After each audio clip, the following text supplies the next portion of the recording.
ನಮಸ್ಕಾರ ವೀಕ್ಷಕರೇ, ಇವತ್ತು ನಮ್ಮ ಜೊತೆ ಇರುವಂತಹ ವಿಶೇಷ ಅತಿಥಿ ಯಾರು ಅಂತ ಹೇಳಿದ್ರೆ ರವಿ ಬಸ್ರೂರು ಅವರು. ನಮಸ್ತೆ. ಅಂತಾರಾಷ್ಟ್ರೀಯ ಮಟ್ಟಕ್ಕೆ ಇದನ್ನ ವಿಜುವಲೈಸೇಷನ್ ಅನ್ನೋದು ಇದೆಯಲ್ಲ, ಅದು ಕೇವಲ ಒಂದು ಸಣ್ಣ ಸೀಮಿತ ಪ್ರದೇಶದಲ್ಲ.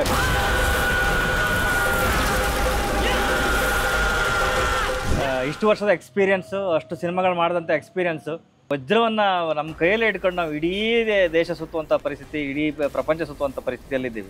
ಸಂತೋಷ ಅನ್ನೋದು ಈಗ ಪ್ರತಿಯೊಬ್ಬ ಕಲೆಗಾರನಿಗೂ ಹೇಗೆ ಅಂದ್ರೆ ಆ ಕಲೆ ಒಂದು ರೂಪಕ್ಕೆ ಸಿಕ್ಕಿದಾಗ ಅವನಿಗೆ ಅದು ಆತ್ಮತೃಪ್ತಿಯನ್ನು ಕೊಡ್ತದೆ.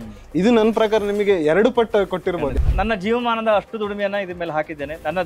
ಇದು ಸಿನಿಮಾ ಅನ್ನೋದಕ್ಕಿಂತ ಇಂಪಾರ್ಟೆಂಟು, ಇದು ನನ್ನ ಜವಾಬ್ದಾರಿ. ಒಬ್ಬ ಕರಾವಳಿಗನಾಗಿ, ಒಬ್ಬ ಕನ್ನಡಿಗನಾಗಿ ಯಕ್ಷಗಾನದ ಮೇಲೆ ಏನು ಅಗಾಧವಾದಂಥ ಪ್ರೀತಿ ಬಹುಶಃ ನನ್ನ ಜೀವಿತಾವಧಿಯಲ್ಲಿ ಇದು ಬರ್ದಿತ್ತು ಅಂತ ಅನ್ಕೊಂತೀನಿ.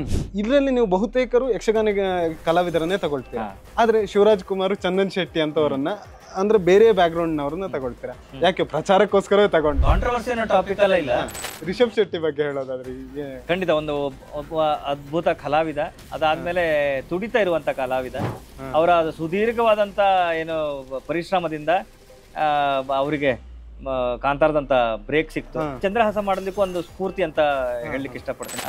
ಒಂದೊಂದ್ಸಲಿ ಹೆಣ್ಸರು ಬೇಜಾರಾಗುತ್ತೆ, ಯಾರು ಸಿಗ್ತಾರೆ ನಮ್ಗೆ ಊರಲ್ಲಿ. ಸಿಕ್ತಾವಾಗ ನನ್ನ ಮಗ ಆಸ್ಟ್ರೇಲಿಯಾದಾಗಿದ್ದ, ನನ್ನ ಮಗ ಸ್ವಿಟ್ಜರ್ಲ್ಯಾಂಡಾಗಿದ್ದ, ನನ್ನ ಮಗ US ಅಲ್ಲಿ ಇದ್ದಾನೆ, ಕಟ್ ಮಾಡ್ರೆ ಅವರು ಮನೆಗೆ ಬೇಕಾದ ಸೌದಿ ನಾಳೆ ಇವರೇ ಎತ್ಕೊಂಡು ಹೋಗ್ತಾ ಇದ್ದಾರೆ.